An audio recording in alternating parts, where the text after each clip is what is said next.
Good evening. Here is top news newsletter, starting with the headlines. Syrian army troops kills 50 tourists in the countryside.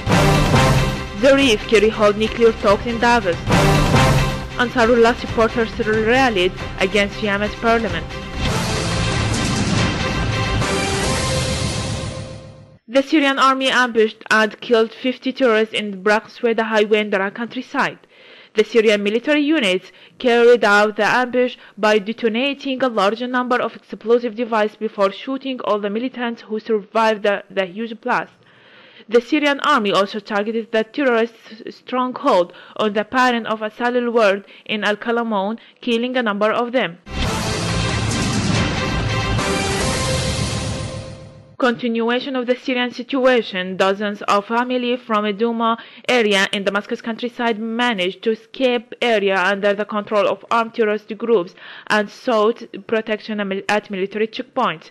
A source at Damascus police command said that units of the Syrian army managed to evacuate about 107 persons from the Shufaniya Hoshul-Fara, which are located to the east of Douma.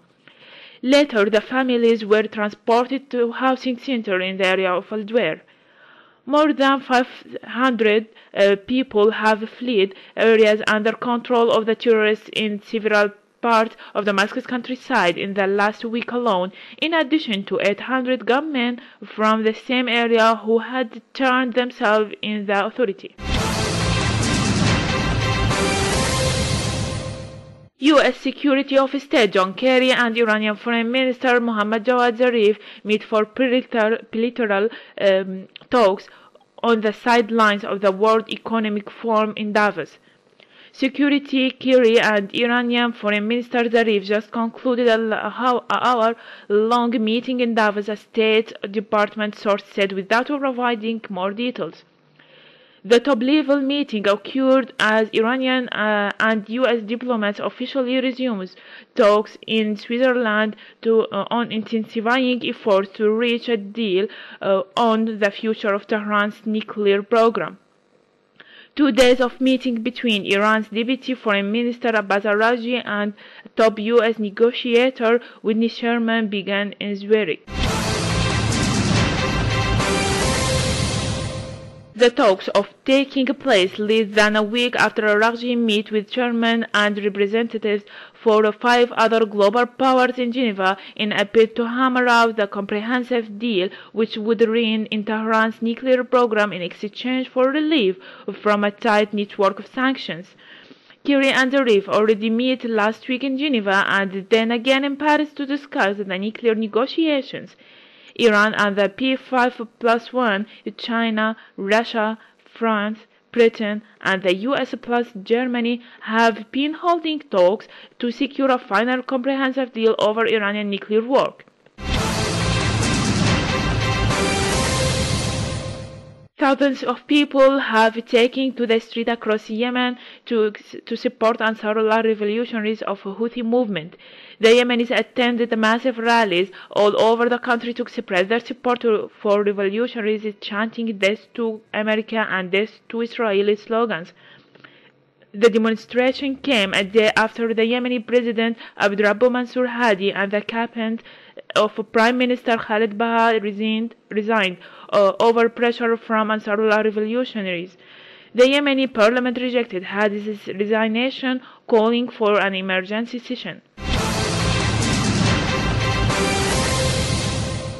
The parliament's move greatly various Ansarullah supporters who surrounded the parliament in Sana'a in an attempt to pressure the legal body to reconsider its decision.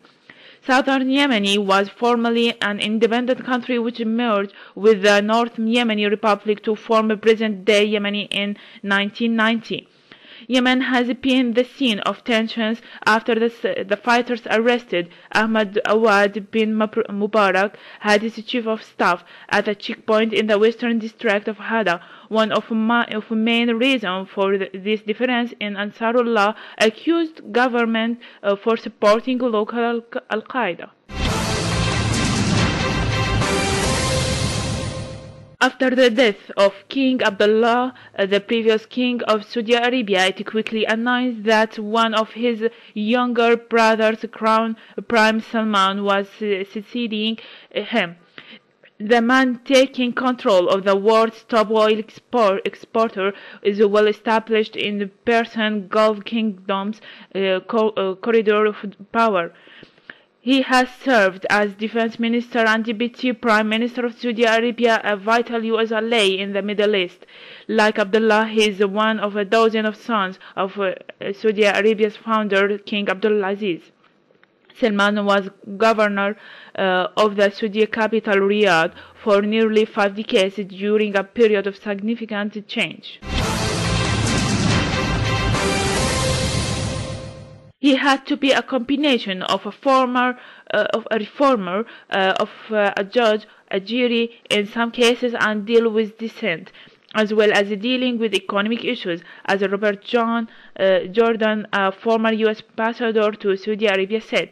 So I think he's well prepared for a task at hand.